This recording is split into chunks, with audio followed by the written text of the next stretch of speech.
Hey, what's up? It's your old pal, Mr. Cook. We skipped over 34. Let's do 34. Okay, 34. Particle moves along a line such that its position in meters at time t in seconds is given by that. So that's the position graph. First part says find the velocity at time t. Okay, well, the velocity function is just the derivative of position. So we just take the derivative, that'll give it to us. So using power rule straight through, we get 6t squared minus 10t plus 2. What's the velocity after 1 second? We'll just plug in 1. That's it. So 6 times 1 squared minus 10 times 1 plus 2. So 6 minus 10 plus 2. So that'll be negative 4 plus 2, negative 2.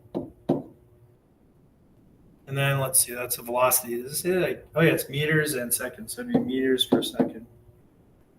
Find the acceleration. Well, acceleration is equal to the velocity's derivative. So we just take the velocity function here and take its derivative. So using power rule again, we'd get 12t minus 10. There we go. Find the acceleration of the particle at time t equals 4. So that means just plug in 4.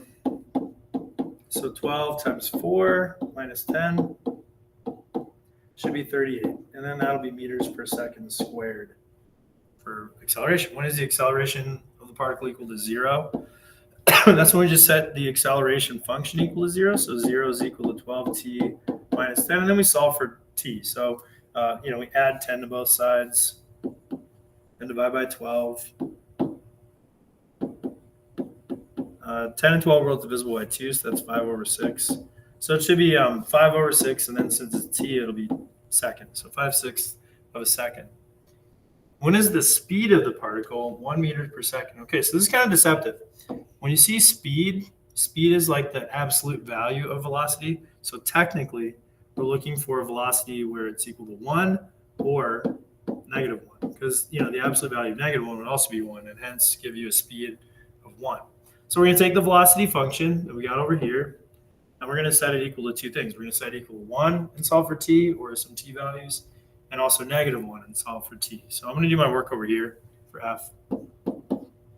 So let's see, the velocity function, 6t squared minus 10t plus 2 gives me 1.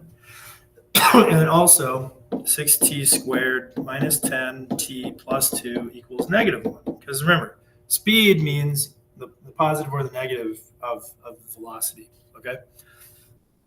All right, so now we'd subtract 1 from both sides, and it looks like this would be like a quadratic. And then we try to think of numbers that multiply together to be 6 and add together to be negative 10.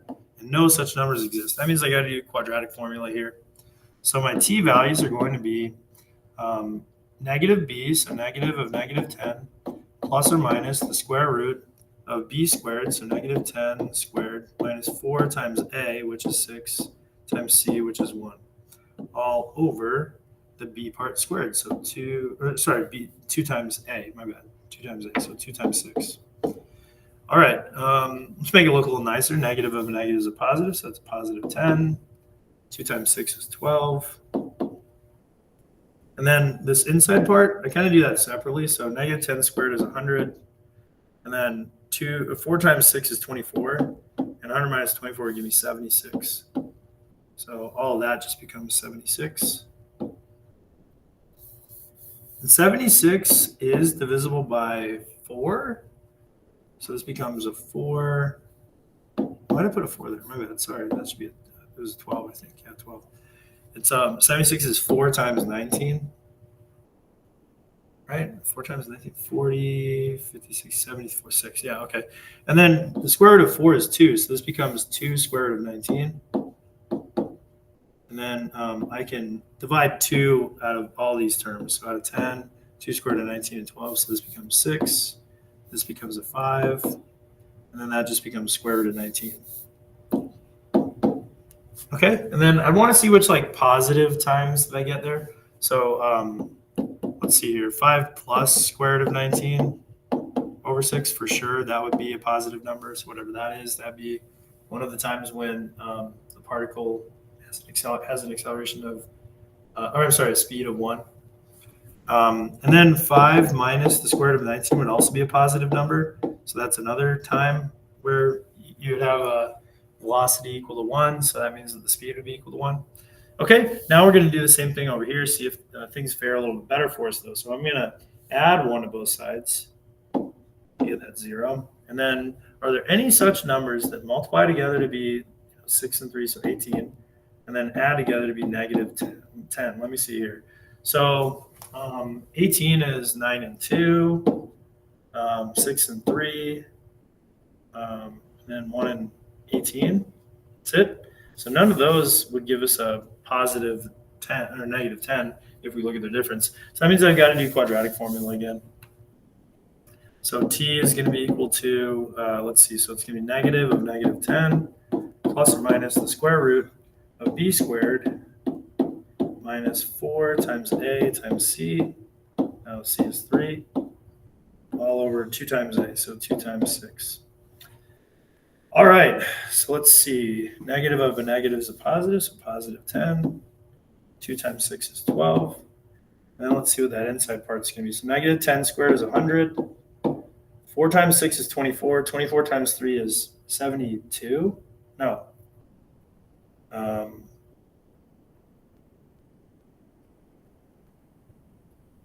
What is that? So it's 100.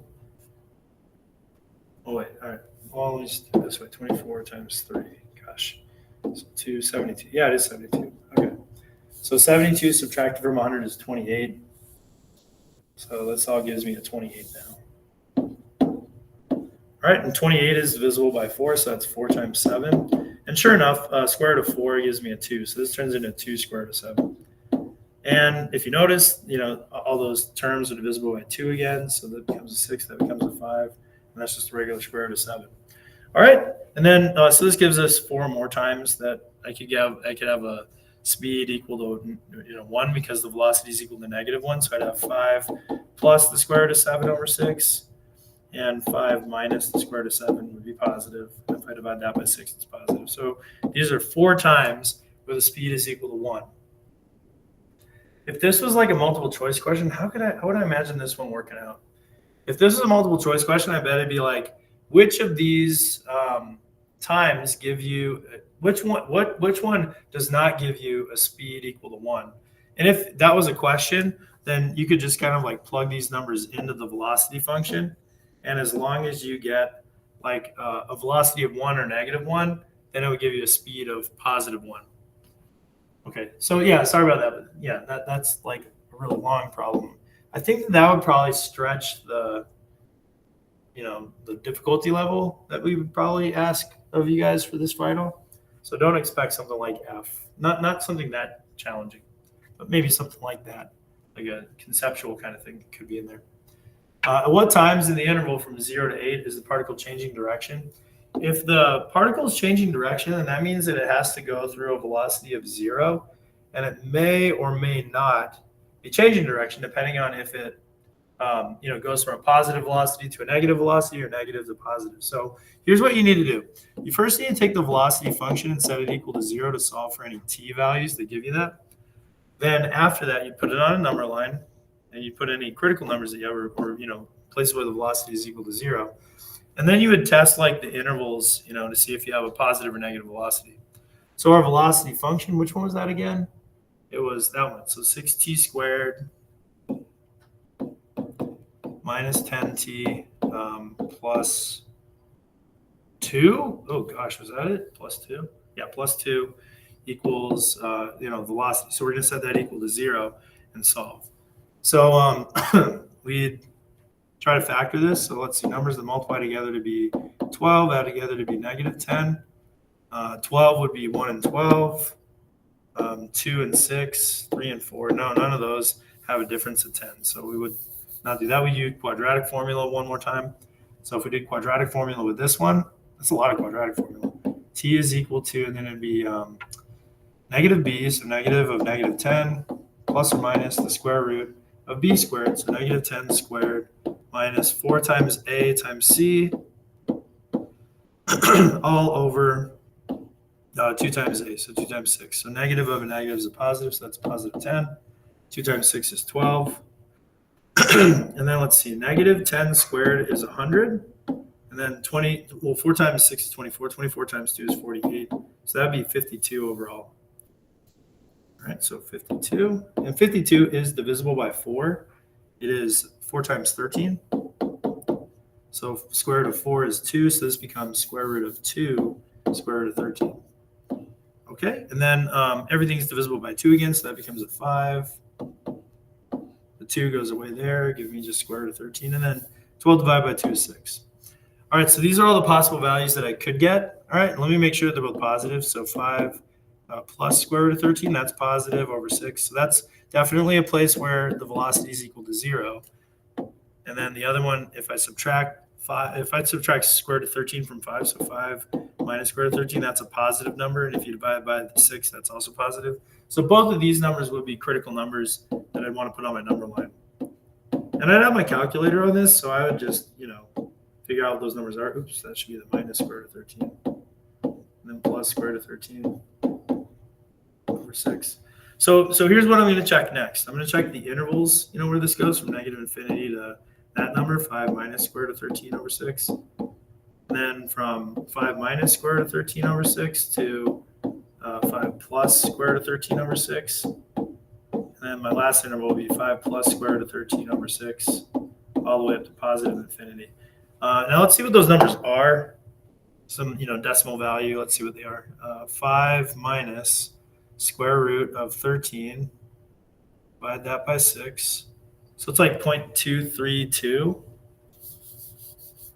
And then 5 plus square root of 13 over 6. So 5 plus square root of 13 divided by 6. It's like 1 point something, 1.434. Okay, so all I need are like some test points for this to see where I'd be turning around. So I'm looking for like changes from a positive velocity to a negative velocity. So I think that the test point that I'll have here is 0. For this one, I'll use 1. And for this one, I'll use 2. So I just plug those numbers into my velocity function and see what I get. So V of 0 would be, let's see, if I plug in 0 for that function, I just get 2. Velocity, so that's a positive velocity. If I plug in 1, what would I get? So I get 6 minus 10 plus 2. So that's negative 4 plus 2, negative 2. So that's a negative velocity. And then if I plug in 2, V of 2, that'll be, let's see here, 2 squared is 4. 4 times 6 is 24. Minus 2 times 10 is 20. And then plus 2. So that'll be 4 plus 2, 6. So it's positive. But here's what's really important, okay? So like in both of these, with both of these times, the velocity went from positive to negative, so it changes direction. So that's a place where it changes at this time right here. And then it goes from negative to positive. And so this one also has a change in direction. So both of those would actually be true. So the particle, I just write it up like this. The particle changes direction at times t equals, the first number. So that was 5 minus the square root of 13 over 6 seconds. And time t is equal to 5 plus the square root of 13 over 6. So both of those would be the ones. Let me make that look like the square root of 13. There we go. All right, so that's another one where I don't see that one really showing up as a question in multiple choice. It seems more like an FRQ question than a multiple choice question. When is the particle at rest? That's actually like a really good question. For the particle to be at rest, it would have to go from, it'd have to have a velocity equal to 0. So at these 2 times where the direction changes, like at that exact split second, like that moment in time, technically the particle's at rest because it's not going in the x direction, it's not in the positive x direction and not going in the negative x direction. It's just kind of like set at that exact moment. So it'd be the 2 t's that I just got. So 5 plus square root of 13 over 6 seconds. And then also the other one, 5 minus the square root of 13 over 6 seconds. So both of those. Is the particle moving the right or the left at time t equals 4? So for that one, I would, if it's moving, right, that's velocity. So I just plug in 0.4 and see what happens. So v of 0.4, so 0.4. And then it says also for 1.5 seconds. So I plug in 1.5 for that one as well. And, just see what we get. So I'll just use my calculator for that one. 6 times parentheses 0.4 squared minus 10 times 0.4, then plus 2. So I get negative 1.04. And then what are the units on it? Is it meters per? Yeah, meters per second. And so that means that it's going to the left because it's a negative velocity. And then if I plug in 1.5, well, you know what? Now that I think about it, right, I already set up all these intervals here. I don't need to plug it in because if it's 1.5 is like past 1.43. So it's like in this interval. So I already know it's going to be a positive velocity, and therefore it's going to be to the right. So if I actually needed to find that number, I'd just plug it into the velocity function. But I know it's going to be going to the right. Oh, what the heck? Why don't we just plug it in to the calculator? It's not that big of a deal. 6 parentheses 1.5 squared.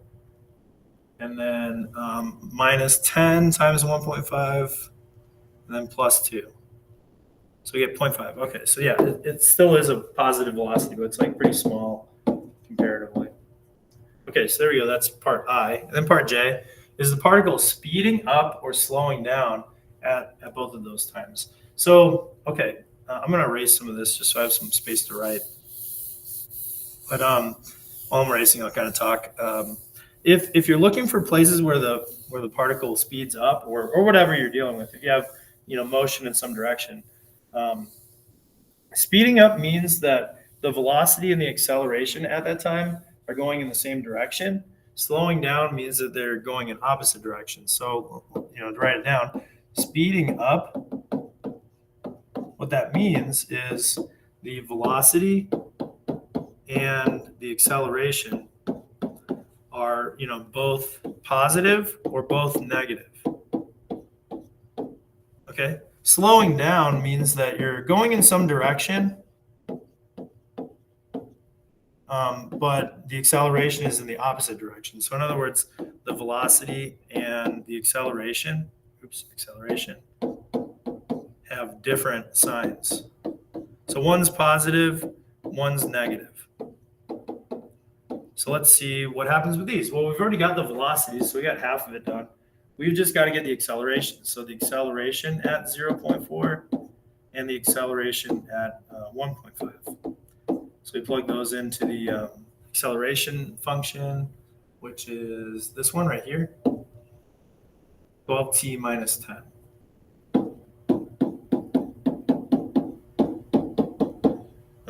So just plugging them in, 0.4. So I get 12 times 0.4 minus 10. So 12 times 0.4 is, if I'm pretty sure it's like 4.8. Yeah, 4.8. And 4.8 minus 10 is a negative number, negative 5.2. Gosh, excuse me. Well, let me double check that. I just want to make sure. Sorry, doubting my mental math. 0.4 times 12. Yeah, 4.8. Okay, just making sure. So negative 5.2 for that. Now, negative 5.2 means that we have a negative acceleration, right? So negative acceleration. And then we also have a negative velocity at that time. So that means that since the velocity and the acceleration are both going in the same direction, they're both negative, then at this time, so at t equals 0.4 seconds, the particle is speeding up in the negative direction. And why is that again? It's because they both have a negative sign on them. Okay, they're both negative. So that's the first one. Now let's check what happens with the acceleration at 1.5 seconds. So that'd be 12 times 1.5 minus 10.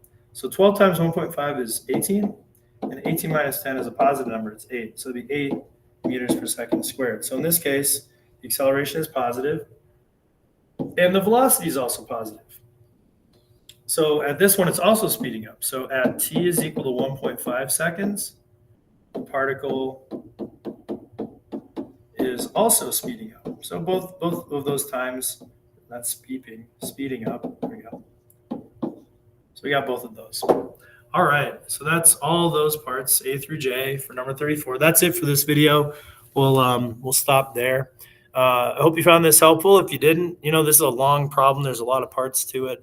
By all means, find your math teacher, ask them questions. If you want to, come and talk about any of the parts with me, I'm Mr. Cook. You can find me in the mornings or after school. Just, find me. I'll help you out. Okay. All right. Well, I hope to see you in the next video where we're going to finish this off. I think it's just a few more problems, and that'll be the last one for this review. Okay. Thank you very much, and I'll hope to see you in the next video. Bye-bye.